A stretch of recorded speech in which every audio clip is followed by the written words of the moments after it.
Last time we spoke about the disastrous tale of Commander Tsukoike Torashige, alongside 353 SNLF Marines who got stranded on Goodenough Island for over 2 months.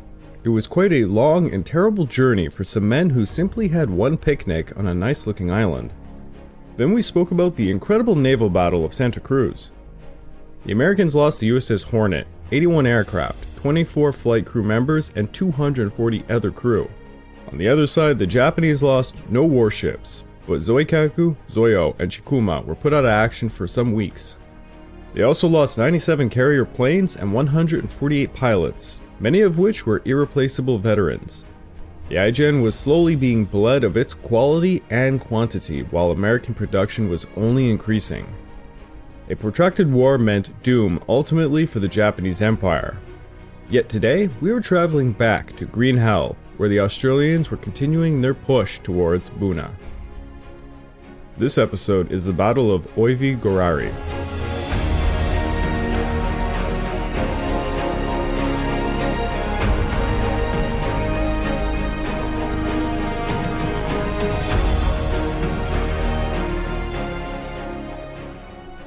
Welcome back to the Pacific War Podcast week by week, and I'm your dutiful host, Craig Watson.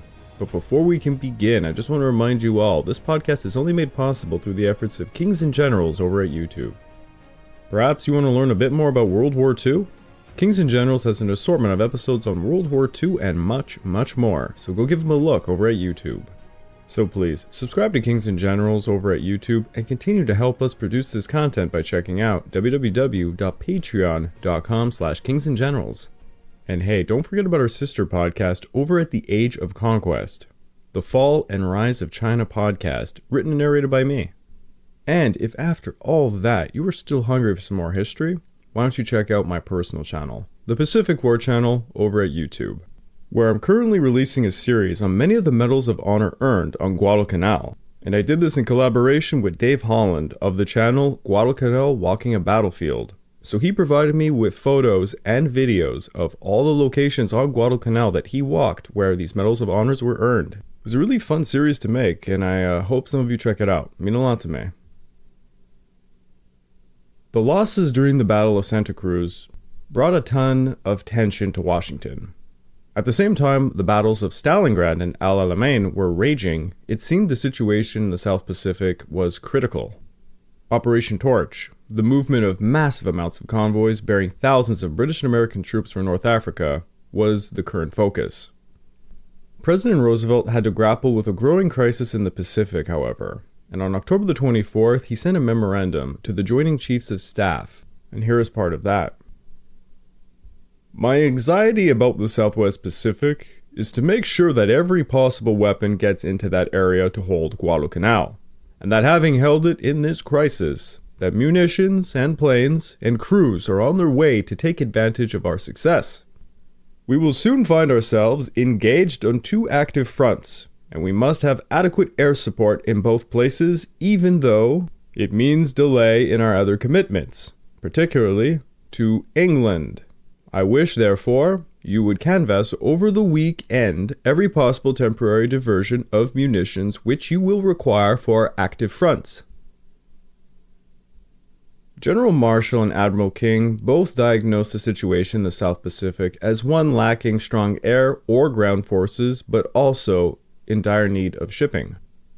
FDR ordered 20 more ships to be released to the Southwest Pacific on October the 26th, but this, of course, meant tonnage earmarked for the USSR or Operation Torch were diverted. On the other side, the Imperial headquarters in Tokyo reached a true strategic consensus on Guadalcanal by the end of October. Only now did the Army fully accept the view, held for a long time by the Navy, that the fighting in the Solomons was developing into a decisive battle between them and America.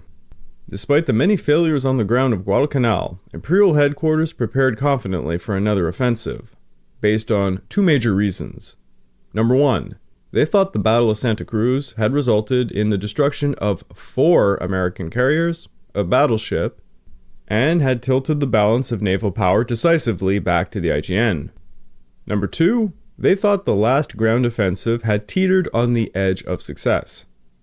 They assumed the American forces on Guadalcanal were fatigued, especially their pilots, Why did they assume this, you might be asking? They were reading American news accounts saying that penetrations of the American defensive lines had only been restored during the offensive because of massive counterattacks. The news sources had also indicated exaggerated numbers of Japanese troops on Guadalcanal, and was literally saying that their men were fatigued. Specifically, their pilots. The news was an obvious ploy to goad the Japanese into more ground offensives on Guadalcanal, as you could imagine. Not sure if I've said it yet in this series, but it's a bit misleading, the territory of Guadalcanal, when you're looking at it from a map. Of course, you're led to believe that the Japanese have kind of a advantage because it's, quote, in their home backyard, but it's really not. It's at the very, very fringe of their logistical capability. Whereas for the Americans, they have Australia as this firm base from which to move troops and even train troops. Thus, it's very well within their logistical capability. So Guadalcanal is arguably closer to America when you think about it.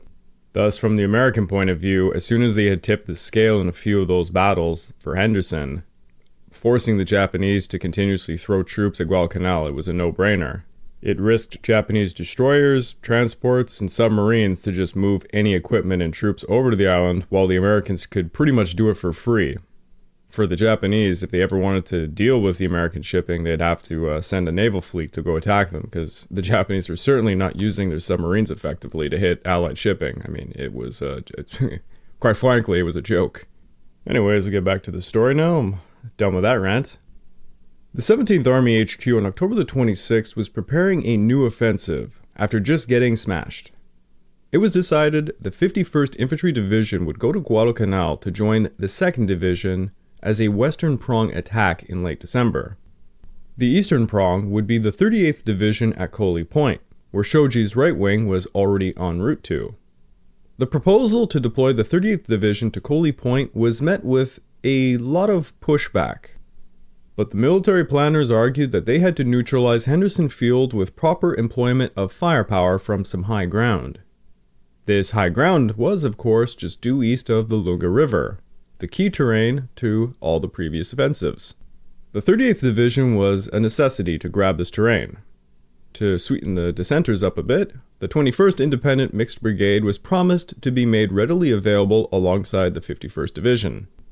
During the planning for this new offensive, the 2nd Division was retreating bitterly. Shoji's right wing was trekking it to Coley Point, while Temioka, the former chief of staff of the Sendai Division, assumed command of the left wing, bringing them up to the upper Lunga Valley.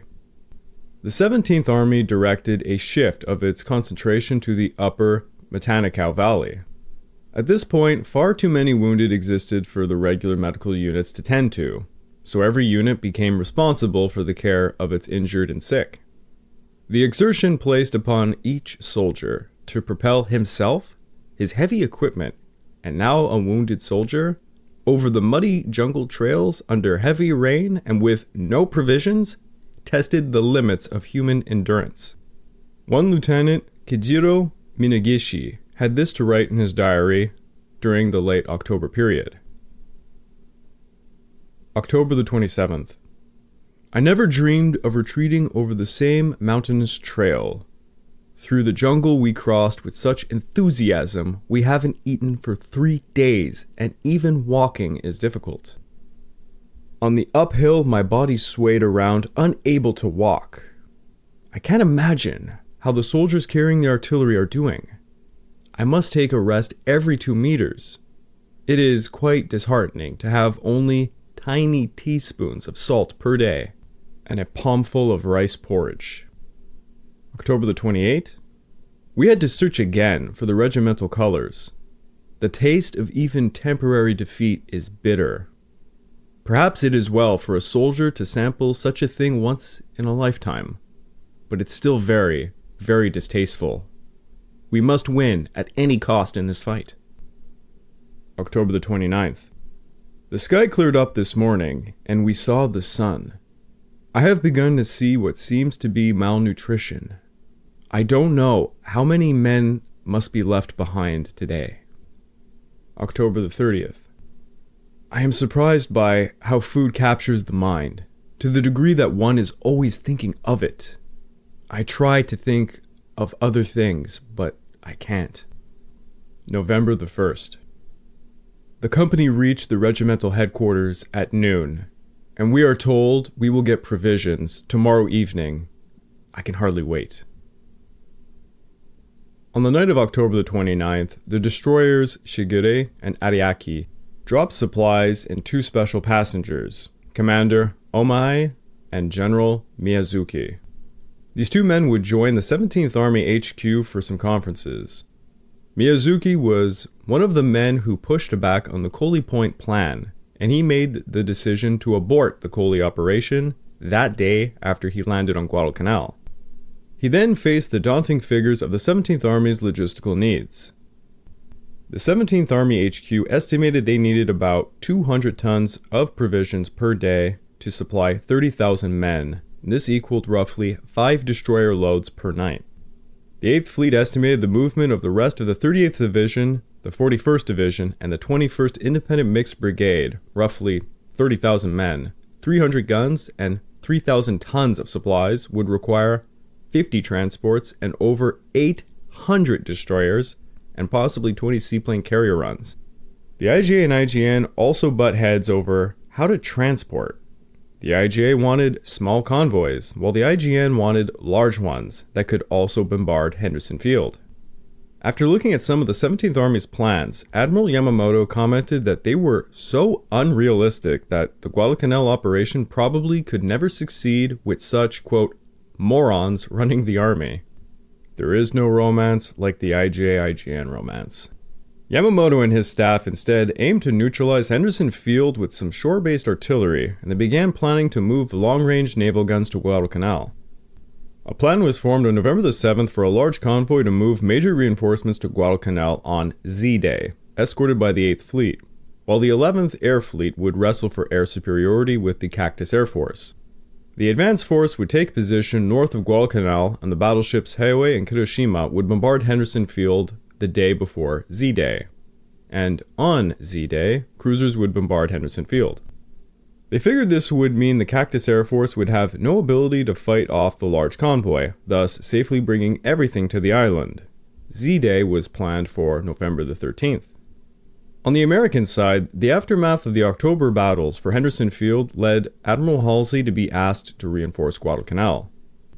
On October the 26th, however, a large transport named the President Coolidge sailed into a minefield at Espiritu Santo, screwing up the reinforcement plans. While only 5 people died, the 172 Infantry Regiment lost all of their equipment to the sinking of the ship. On October the 29th, Halsey pledged to Vandegrift and Nimitz he would seize an additional beachhead at Oila and would land the 8th Marines with Army regiments following it up. The Cactus Air Force got revitalized in early November by additional pilots and aircraft. There was now 60 operational aircraft on Guadalcanal, and 35 B-17s that could contribute to its defenses from rear bases. The newcomers found a complex of 3 fields now on Guadalcanal: Henderson Field, Fighter 1, and the brand new Fighter 2 airfield. Many pilots and flight crews were cycled to give some much-needed rest to the men. The cycling did not stop with the pilots and flight crew. A very exhausted General Geiger was cycled out for Brigadier General Lewis Woods. Meanwhile, the Japanese R-Area Air Force was trying to rebuild itself, leading to a bit of a lull in early November. With a lull going on in the skies, Vandegrift was eager to take advantage of the great October victories and commence a new offensive. Yet again, the Americans would strike to the west of Guadalcanal, but this time it held twofold purposes. Number 1, to drive the Japanese back beyond artillery range of Henderson Field. And number 2, to cut off the retreat of the enemy forces along the upper Lunga River. Vandegrift held a survey of the forces, and he found out that Edson's 5th Marines were well rested, albeit reduced in number. So Vandegrift tossed the 2nd Battalion of the 2nd Marines from Tulagi to add to their strength, and on October the 30th ordered the 5th Marines to lead an attack and seize the village of Cocumbona, thus driving the enemy past the Boha River. The 5th Marines would lead the attack, supported further inland by the Whaling Group, which now consisted of scout snipers. There would also be some battalions of the 7th and 2nd Marines, and firepower support from the 11th Marine Artillery, and naval gunfire, and of course the Cactus Air Force. Sumiyoshi had two threadbare regiments. Nakaguma's 4th Infantry covered the sector on the western bank of the Matanikaw, from the shore to the one-log bridge. Beyond him was Oka's mixed detachment, extending its line to Mount Austin. By October the 28th, Oka reported his command was around half strength, so Nakaguma had to lend him the 3rd Battalion, leaving him with just 2. Thus, Nakaguma chose to cover the entire regimental frontage with Major Tamura's 2nd Battalion. On October the 29th, some American stirrings began around the one-log bridge, prompting Sumiyoshi to reinforce that point. Elements of the 3rd Battalion 1st Marines patrolling west of Matanikaw then sent the 1st Engineer Battalion over a trio of footbridges across the river on November the 1st.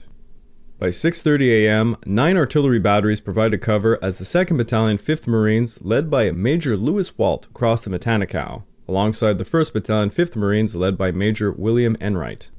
The Cactus Air Force, plus 19 B-17s, rained hell upon the Japanese territory as the 1st Battalion marched along the coast, and the 2nd Battalion marched further inland. They were joined by the 3rd Battalion 5th Marines led by Major Robert Bowen by 8 a.m. Walt's group encountered little resistance and reached a ridge south of Point Cruz by 10 a.m. The Whaling Group managed to cross the one-log bridge and marched deeper inland. Enright's group, however, had a much different time of it. After crossing a footbridge, the battalion was met with machine gun fire and light artillery at 8:30 a.m. In close and confused fighting, Company C ran straight into the 7th Company, and they suffered terrible casualties, including the loss of 3 officers.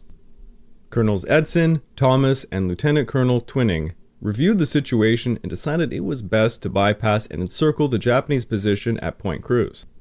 To do this, the 1st and 3rd Battalions of the 5th Marines would continue to push in the sector of the 1st Battalion 5th Marines, while the 2nd Battalion 5th Marines would head further north to the coast to envelop the enemy. Meanwhile, the 7th Company facing the 1st Battalion was having a very hard time of things, as Major Tamura's diary indicated on the night of November the 1st. The 7th Company has vanished. After vigorous fighting, including 3 counterattacks, the 7th Company was down to just 10 men, and the 5th Company nearby was around 15. The Regimental Gun Company was practically wiped out, and its 1 artillery piece was all but destroyed. The 17th Army now understood the situation was critical. The Americans looked like they were going to break through to Kokumbona. Colonel Sugita was sent to the front with orders to halt the American advance at any cost. However, Sugita's mission appeared hopeless given the resources on hand. To restore the shattered front, Sugita deployed the 2nd Anti-Tank Gun Battalion with 12 guns near Point Cruz and drafted the 2nd Line 39th Field Road Construction Unit as a substitute for riflemen that he needed. Desperate times called for desperate measures, as they say. On November the 2nd, the Whaling Group went due north to take the zone the 2nd Battalion was holding, permitting them to go further north towards the west of Point Cruz, completing the encirclement of the Japanese facing the other battalions of the 5th Marines. The Japanese were now stuck along the coastal roads and the beach west of Point Cruz, resulting in some vicious cave fighting, very reminiscent of what occurred on Gavitu and Tanambogo. During the afternoon, Captain Erskine Wells of Company I led the only authenticated American bayonet charge of the entire campaign, slicing through an enemy position. The Marines gradually battered the Japanese pocket, while the 2nd Battalion continued to advance west of Point Cruz. Over in the seas, the Tokyo Express was transporting 300 soldiers of the Otsu unit, 2 mountain guns, ammo, and provisions to Coley Point, alongside 240 soldiers of the Ko unit with their supplies to Tassafaronga. American radio intelligence figured out that there was 2 convoys going about and sent word to the men on Guadalcanal. But by November the 1st, there was no easy way to exploit the knowledge. With all the rested units engaged in the western offensive, the task of facing the new enemy threat in the east fell onto Lieutenant Colonel Hannikin's 2nd Battalion 7th Marines. At 6:50 a.m. on November the 2nd, Hannikin's men began a march towards the Metapona River, and after dark traversed its river mouth. When they got near Coley Point, the Marines detected faint dark patches drifting across the bay. Soon, they heard voices and noises just 1,000 yards further east. It was the Japanese landing. Small boats were moving provisions for over 2,000 men. for 10 days alongside a 2-gun battery of the mountain artillery. It was hard to tell in the dark, but the Marines thought that they could see a light cruiser and a small transport alongside some other ships, indicating that it was a major landing. By dawn, an 8-man enemy patrol had gone up the beach and discovered the Marines, losing 4 men in the process. Hanneken's men began to fire their 88mm motors, targeting the beaches where the Japanese were landing, but the enemy offered no response. The lack of any reaction led Hanneken to plan for an attack on the beach. But then a skirmish began as several hundred Japanese advanced up the beach towards her position. Hanneken's machine gun crews and motormen met the enemy, who numbered around 300 men. One of the mountain guns was assembled on the beach and began firing on Hanneken's nearest unit, F Company. Hanneken's situation was quite dire. He had no air or naval support, and casualties were mounting high for F Company. F Company's commander was killed. Their ammunition supply was burnt by mortar fire, and they were very isolated. Hanneken pulled his men out, trying to prevent an encirclement. He pulled the battalion back to the western bank of the Nalimbu, and he sent word to Divisional HQ at 2:45. All morning, the Marine Command waited eagerly for reports. By noon that day, HQ learned that the Japanese pocket was pushed into some caves near Point Cruz. The Marines had captured a dozen 37mm guns, most of the equipment of the 2nd Anti-Tank Gun Battalion, whom were all dead, 1 field artillery piece, and over 34 machine guns. The 2nd Battalion 5th Marines counted around 239 dead Japanese. To try and counter the American penetration, Nakaguma's 4th Infantry Regiment of around 500 men on November the 3rd received some lackluster reinforcements. 70 frail survivors of the Ichiki detachment. Yes, they still exist. And on top of that, 100 frail members of the original Navy garrison. The 2nd and 1st Marines alongside the whaling group were now moving further inland to flank and drive the Japanese further back. During the evening, Sugita conferred with Miyazuki and Soichi. Sugita had a bad case of malaria, and he overlooked the dire situation. While things were certainly very bad, if the 2nd Division were to be cut off from their retreat, things were going to go from very bad to absolutely catastrophic. But something managed to buy a bit more time for the 17th Army. Rather ironically, the ill-conceived attempt to make Coley Point a base of operations forced the Marines' High Command to act. Marine High Command did not know the forces sent to Coley had to abandon the plan. And they planned to wipe them out because they thought they were too large in number. Vandegrift did not have enough troops to simultaneously push the attack west and defend the main perimeter and launch an attack east. There was a scheduled arrival of the 8th Marines set for November the 4th, but he could not be certain they would not be delayed. Vandegrift knew Hanneken's men got a bit battered and were pulling back, and that the airfield needed to be guarded at all times no matter what. Thus, reshuffling was in order. When Hanneken's report came, Lieutenant Colonel Poehler mustered his battalion of the 7th Marines for a boat movement to reinforce them. Alongside this, 2 tank companies were sent east to join Hanneken.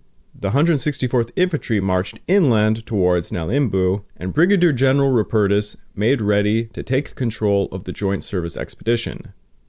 To give the Marine and Army forces a longer reach, Lieutenant Colonel Manley Curry's 3rd Battalion of the 10th Marines manhandled its 75mm pack howitzers across the swollen Ilu. 31 aircraft were also designated to help support Hanneken's position. The aircraft caught Shoji's detachment on their last legs marching to Coley Point, causing an estimated 100 casualties upon them. Not as helpful, the aircraft also hit Hanneken's men, adding to their casualties. When Shoji's men made it to Coley Point, they found fever-riddled survivors of Ichiki's and Kawaguchi's men. They quickly occupied a large grass field which was suitable for an airstrip, as they could see crash-landed aircraft all about. By November the 4th, the action was dwindling down towards Kokumbona and Nalimbu. Leading elements of the Sendai Division had reached the 17th Army HQ, but they were far too distant to aid the action over at Kokumbona.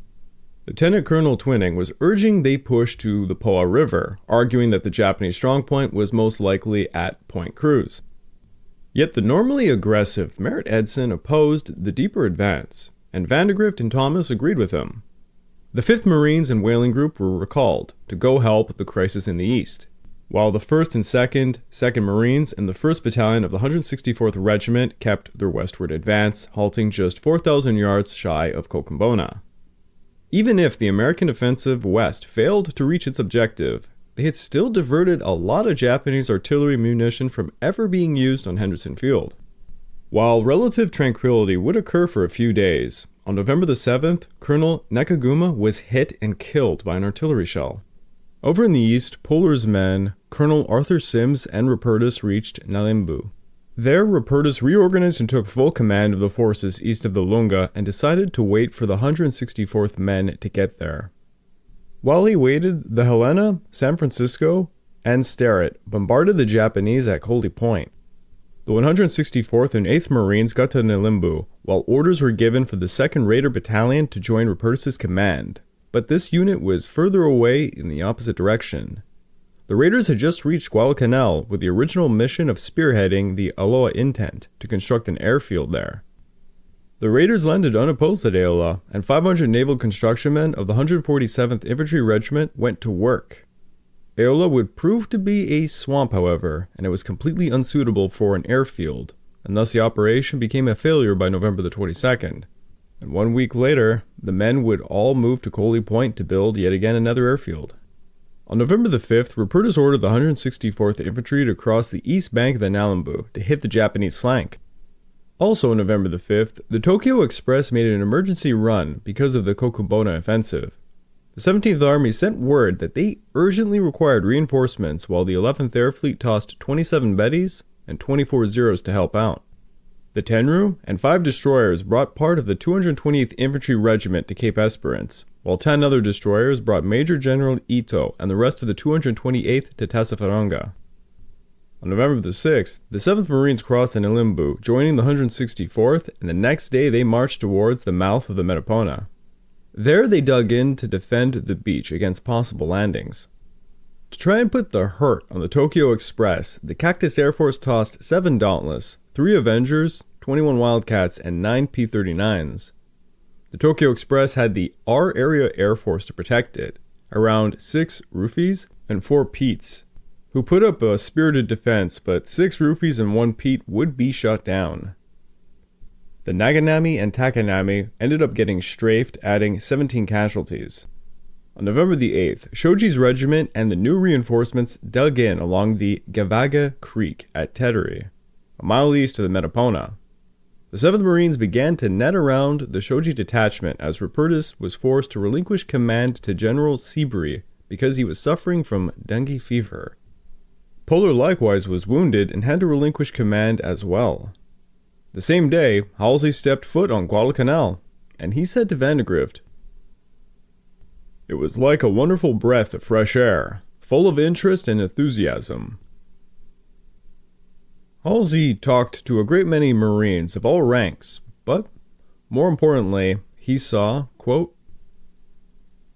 "their gaunt, malaria-ridden bodies, and their faces lined from what seemed like a nightmare of years." On November the 9th, Vandegrift ordered most of the 164th Infantry to redeploy for a renewed western offensive, while trucks and boats shuffled the rest of the regiment and Company B of the 8th Marines back to the Lunga perimeter. The 2nd Battalion of the 164th extended the lines of the 1st Battalion 7th Marines west of the creek. By the night of November the 9th, the 164th and the 7th Marines had almost encircled the Japanese on the other side of the creek, but most of them managed to escape at the last minute.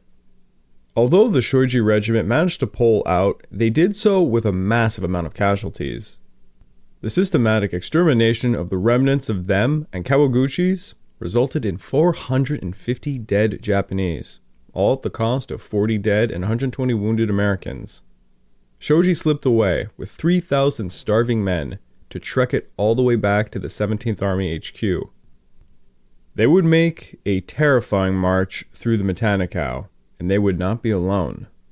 The 2nd Raider Battalion, Carlson's Raiders, would be pursuing them. And the story of that pursuit, it's quite a bloody one. But you're going to have to wait until next week, as we now have to turn over to Green Hell. Back in late October, the Allied victory at Iora Creek opened up the road to Kokoda. and General Hori decided to pull back all the way to Oivi-Gorari. He simply gave up Kokoda, deeming it too difficult a position to defend. Thus, by November the 2nd, the Australians entered a abandoned village of Kokoda. The Japanese were miserable. Their trek backwards saw their hair and beards growing shaggy, their uniforms in tatters, soiled in mud and blood, and some men did not even have uniforms anymore. They were using blankets and straw rice bags as clothing. They carried the little rice and karo they had left in dirty kits. Men were starving, exhausted and sick. Many described them as, quote, skin and bone, plodding along with the help of a stick. The men fit enough to support stretchers staggered around in groups of 4 with a stick and the wounded on their shoulders. Many men fell down, and they simply never got back up. One Sergeant Imanishi was amongst the withdrawing forces, and when he got to Deniki, he saw a group of planes flying over Kokoda just ahead of him. The planes dropped parachute parcels, and to his glee, the rising flag could be seen. When he got to Kokoda, he was told the Navy bombers had dropped some food there, and that he could grab some.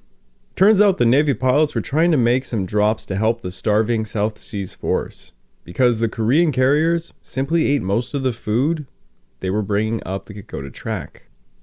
The lucky men near the drop zone grabbed rice and began to cook it, feeling for the first time in weeks full. They could not linger long, however, as Hori, like I said, decided to bypass Kokoda. Over at the village of Oivi, Japanese engineers were constructing defensive bunkers on some high ground, just up the main track a few kilometers. The 41st Regiment was the primary unit to hold Oivi. The 144th were kept in reserve occupying Gorari, 5 kilometers further back. The Stanley Detachment, having taken the brunt of the Ora Creek battle, earned themselves a position out of the immediate line of Allied fire. The South Seas HQ was erected just south of Gorari, near a place called Waju. The Kawada Battalion of the 144th also provided support for the defensive perimeter. Overall morale was low. The airdrops near Kokoda had helped, but it was not nearly enough supplies that they desperately needed. 2 transport ships, the Choru Maru and Kiyokawa Maru, landed supplies at Buna on November the 2nd. Bags of rice, wheat, and barrels of pickled plums were brought to Waju, raising morale considerably. On the other side of the coin, an incident occurred showcasing the discontent amongst the troops with their leadership. One Lieutenant Kanemoto, who was in charge of trucks carrying the wounded to the hospital at Giruwa, was accosted by a major he did not recognize. Kanemoto wrote of the incident in his diary. The man said, "Hey, transportation unit, I'm Major Hori, going back to Japan, by order of Imperial HQ. Let me on your truck." The transportation officer sitting next to the man thought to himself, "He's supposed to be commanding the Stanley Detachment in a bitter fight to hold off the enemy. Why is he going back to Japan?" During the drive, Allied fighters flew overhead, causing Kanemoto to jump out of the truck and sprawl onto the ground for cover, right beside Hori's Batman. Kanemoto asked the Batman why Hori was going back to Japan, which the man replied, "I heard the Major will have to take an exam at Army College, sir." Upon hearing this, Kanemoto was livid. He couldn't understand how an exam could be more important than an officer staying with his men who struggled still along the Owen Stanley Range. Kanemoto suspected the major told his men it was very hard to leave them all, while he was giving them up to advance his own career. Apparently Kanemoto reported the incident, and Colonel Tsukamoto was angry as hell when he found out. Tsukamoto said to his men, "What the hell? So the guy wants to enter the Army College that much and wouldn't hesitate to leave his men behind? Very well. Let him go home and disappear from here. I don't want to see his face again." Thus, in the end, Hori was replaced in the field by Major Koikichi Kato as commander of the 2nd Battalion. When the Australians reached the vicinity of Oivi and Gorari, the Japanese were waiting in their foxholes, reinforced with palm logs and well camouflaged. The 41st Regiment occupied two areas of high ground, straddling Oivi, and the Kauai Battalion were north of the track, while the Miyamoto Battalion were to the south. The 144th were a more mobile defensive line, with the Tsukamoto Battalion taking the most forward position. The Australians first appeared on November the 3rd, and they were immediately pinned down with machine gun fire and rifle fire from the most forward positions. An Australian patrol crossed a small creek to be met with a volley of gunfire. Thus, by dusk, the Allies made no further progress. During the night, the 144th frontal lines disengaged and moved back towards sturdier defensive lines amongst the rest of the 144th. On November the 4th, the Australians crossed the creek again to attack the two flanks of the Japanese, only to find the frontal positions abandoned. They moved down the track some more, and they were ambushed by a Japanese patrol. Behind that patrol was the 3rd Company of the 55th Mountain Artillery Regiment, led by Lieutenant Yoshifumi Takagi, who began to bombard them with a mountain gun. By the early afternoon, the Australians were being attacked from a number of Juki emplacements. The Australians, under heavy artillery fire, tried to push forward, but it was to no avail. Later that afternoon, the Tsukamoto Battalion moved behind some entrenched positions of the 41st on the Oivi high grounds, as the 55th pulled its mountain gun back 4 kilometers to the western side of Gorari village. All of this action amounted to mere skirmishes. On November the 5th, the Australians approached the 41st positions as the first patrol was hit by heavy mortar fire from Major Miyamoto's men on the southern position. An Australian battalion was brought in to try and break through, but it could not penetrate the Japanese defenses. By the end of the day, the Australians had considerable casualties. They began to dig in 50 meters away from the 41st position. The next day, the Australians tried flanking maneuvers with a direct attack, but it made little headway. It was met with even more casualties. In the later afternoon, the Japanese made a counterattack with machine guns, but were pushed back, leading to a stalemate. General Allen had been sacked back at Iora Creek and replaced by General Vasey, who was being put under pressure by Blamey. Unable to provide any progress on the western flank of Oivi, Vasey ordered a second line of attack. He ordered 2 battalions to move along an area below Gorari, where air reconnaissance indicated some troops were dug in. A 3rd battalion was sent to cut off the Japanese retreat, but it ran out of rations and was forced to join the other 2 eventually. Hori did not place guards on the southern tracks, leaving his flank exposed. The Australians came across some cooking fire remains and Japanese cigarettes as they closed in on the front line defense. Lewuni Creek, to the east of Gorari, began to fast flow, making it difficult to cross without a suspension bridge. The 1st Battalion of the 144th Regiment were dug in on both sides of the creek, with the HQ on the western side. On the afternoon of the 8th, the Australian troops pushed into the southern rim of the South Seas Force HQ. The 2nd Battalion of the 25th swung widely to the right and came behind the Japanese troops trying to deal with the opening thrust. The Japanese realized that they were in trouble. The Australians had snuck up on an exposed southern part of their defensive lines, and this prompted Hori to evacuate his HQ as it was rapidly becoming the front lines. A significant number of forces at Gorari evacuated too quickly, leaving few defenders to hold off the Australian pursuit. To make matters worse, torrential rain was flooding the Japanese foxholes. The Australian battalions converged around Gorari quickly, surrounding it. They pushed all the way up to the main Buna track, where the 2nd Battalions of the 33rd veered left to hit Gorari village, and the 2nd Battalion moved to the right to hit the 144th Supply Depot. The Japanese were now simultaneously fending off attacks in 3 separate battle areas: around Gorari village, to the north of Waju, and on the high grounds of Oivi. Colonel Yawazawa's men of the 41st continued to hold off the enemy at the front lines of Oivi, and was submitted to 2 days of aerial bombing and strafing. The Australians used mortars to try and dislodge the Japanese from the high ground positions as they returned fire with their mortars and mountain guns.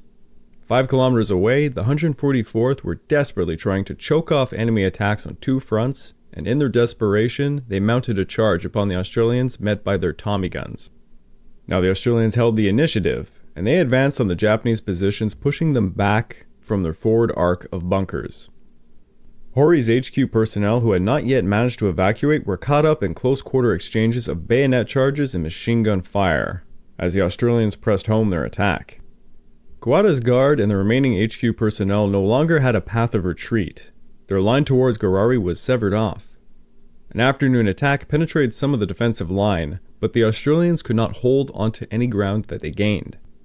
Under constant machine gun fire, the Australians withdrew, sustaining heavy losses, but they still held the tactical advantage. The Japanese were trapped.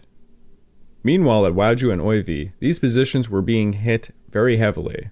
The 144th Regiment's medical post and supply stores were overrun in the late afternoon, scattering defenders in all directions. This led to a decisive Australian attack, which saw them seize the Luana Creek's bridge. Hori's defensive strategy was unraveling horribly. He was no longer able to be in a position to perform offensive actions. The 41st were withdrawing from Oivi only to run into the enemy as they passed over to the 144th rearguard positions. Finally, the decision was made for a general withdrawal of the South Seas force from the Gorari area, but the Australians had infiltrated so deeply the withdrawal could only be done in piecemeal. Hori regarded a withdrawal to the Kamusi as a last resort, and it seemed that time had come. The HQ force, including Hori himself, got over to the Oivi Creek before Australians got around their rear, and from there they marched north towards the Kamusi River. The 144th got caught up in a battle, but the 41st got along the track to help them out as the men withdrew in piecemeal. A major issue now was, for the retreating men, they had to get past a suspension bridge at the Luwuni Creek. But this was no man's land now. The Australians had heavily booby-trapped the area, and they were looking over it, so the Japanese would not be able to cross it easily. The Japanese numbers at Gorari had expanded somewhat by the 41st's withdrawal of Oivi to aid them. By November the 10th, the 144th had been pushed backwards out of the Gorari village in the reverse direction of their intended retreat. They desperately needed to make space for themselves, and now the 41st to retreat. The Japanese rushed enemy positions with rifle and machine gun fire, trying to cause a breakthrough. Lieutenant Takagi's artillery company dragged its mountain gun just west of Gorari and began to fire high explosive shells at point-blank range. The air over Gorari became a rain of shrapnel for over 2 hours, yet it was still not enough to give the Japanese units a way back into the village. By noon of the 11th, shells ran out, and groups of the 144th began trying to make breakthroughs in multiple directions like pinballs in a machine. In the southern portion, Kawada's men were butchered, and during the night many slipped away trying to get to the Kamusi River. They abandoned most of their heavy equipment and lost countless men. Those defenders closer to the Oivi Creek tried to cross it. Those closer to the Luwuni attempted to fight through the Australian positions. Heavy equipment like the mountain gun were abandoned so the wounded could be carried.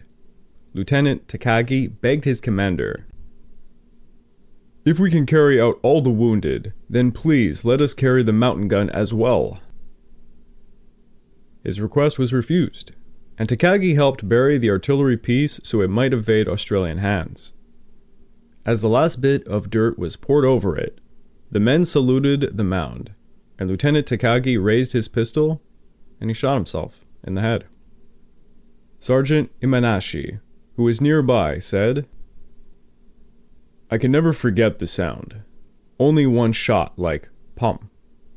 The battlefield was so quiet, and many of us could hear the sound." Takagi's men screamed that their commander had shot himself. Major Kowai wrote in his memoirs referencing the very incident. "Artillery officers fresh from officers' college hold equal sentiment for their guns and military orders. Older army commanders hold human life as the fundamental principle. The military spirit which compelled the lieutenant to act will live forever. At the same time, even the decision of the commander to bury the gun was principled, when seen from a wider perspective, owing to his desire to save the young troops in his charge." In the meantime, the Luwuni Bridge still remained a no-man's land, though the Australian defensive positions were dislodged. The Australians had made another bridge using logs upstream to continue to harass the Japanese trying to cross at Luwuni.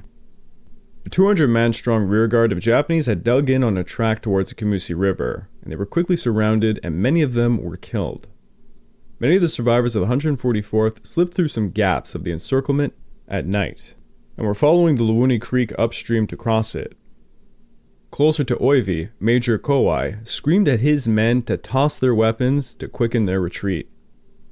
Many of the soldiers were bewildered by this. They didn't want to give up their rifles, until Kowai said, "I am Major Kowai of the 41st. I'll look after your rifles for you. If the company commander asks you where they are, tell them Major Kowai has taken charge of them." Once the men moved on, Kowai discharged the rifles, and he moved on. Overall, the Japanese received 430 killed and 400 wounded. The Australians suffered 121 killed and 225 wounded. Many of the 144th retreated along the main track from Kokoda, crossing the Kumusi River near Papaki on November the 14th. Some of the Kowai battalion there, with the 144th, drowned in the Kumusi River, where they hastily tried to build rafts that sank. Over at Pinga, General Hori could hear artillery fire from the direction of Girua, along the coast, and he guessed that the base there was already under attack. Hori was extremely anxious to get to Girua quickly, to see the situation, so he decided to take a raft over the Kumusi River with some of his officers. He left the South Seas Force in the charge of Colonel Yazawa, and he ordered him to take the forces towards Gona. As Hori boarded the large palm log raft, he said, "I'll go on ahead." As Hori's raft went down the Kumusi River, it became stuck on a submerged tree 2 kilometers downstream. Despite frantic efforts to release it, it remained stuck. Hori and the officers abandoned it as they clambered to shore. Hori then managed to commandeer a canoe that they had found. He and his chief of staff, Colonel Tanaka, and one private, Shizuki Fukuoka, who in civilian life was a fisherman who could paddle very well, took the canoe. Hori was very anxious to get to Gurura to lead the men there. Thus, when their canoe reached the mouth of the river, he made a very fateful decision to reach Gurura by sea. For those of you who might not be too familiar with canoes, they do not perform very well at sea. It's quite dangerous. To stay out of the range of enemy artillery, they took a course quite a distance from the shore. Despite Fukuoka's strong paddling, the trio ran into a tropical thunderstorm and the canoe capsized and sank. It turned out Tanaka could not swim, and he chose not to say anything because he wanted to be alongside his commander. Tanaka drowned first, as Hori and Fukuoka struggled to swim towards the shore. Hori, in his 50s, debilitated by prolonged hunger, he knew he would not make it. He told Fukuoka before drowning, "I haven't the strength to swim any further. Tell the troops that Hori died here." Hori then lifted both arms above the water and cried, "Tenoheka Banzai." Fukuoka, a young fisherman by trade, swam to the shore, and he lived on to tell the story of how General Tomy Tarori drowned. One of the legendary generals of the IGA had met his doom to green hell. I would like to take this time to remind all of you that this podcast is only made possible through the efforts of Kings and Generals over at YouTube. Please go subscribe to Kings and Generals over at YouTube and continue to help us produce this content by checking out www.patreon.com/kingsandgenerals. And hey, don't forget about our sister podcast over at The Age of Conquest, the Fall and Rise of China podcast, written and narrated by me. And if after all that you are still hungry for some more history, why don't you check out my personal channel, the Pacific War channel over at YouTube. Just released a series on many of the medals of honor earned on Guadalcanal. Please check it out, it means a lot to me. The Japanese received horrible losses to another American offensive on Guadalcanal. The Battle of Oivi-Gorari was a disaster for the Japanese, who kept up their retreat. General Tomy Tarori, who had won countless victories and many campaigns, tried his best to get to the front lines to help his men, and in doing so, drowned.